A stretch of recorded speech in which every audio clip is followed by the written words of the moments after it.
հաճախ մեզ սադրում են, մենք սկսում ենք վիճել ու մենք լինում ենք մեղավոր։ Ինչի, որովհետև ասում են, քո խոսալ չի լինում, դու ինչ վիճում ես։ Իհարկե, հասկանում ենք, որ դու չես խոսում, դու սադրում ես։ Հայաստանում հայտարարակ ձևի տարածված ընտանեկան բռնությունը ու գիտեք ինչ կարգի, բռնության ենթարկողը չգիտի, որ ինքը բռնության է ենթարկվում։ Մարդը ասում է,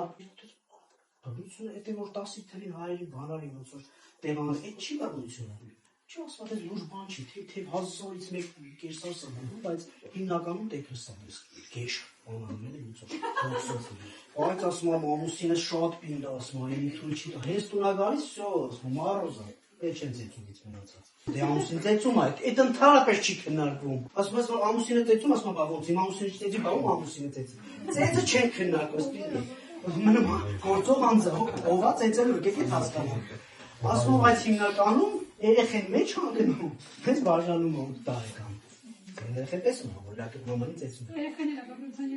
Երեխեն էլ հոգեբանական բռնության։ Ու երբ որ ասում ես ծնողների դիմը, ասում եմ, բայց ի՞նչ կա դիմելու։ Մաման ասում է, հա ինչ, իմ ամուսինը չի ծեծել, կարող է գիտես հերդ սուրբ ա եղել։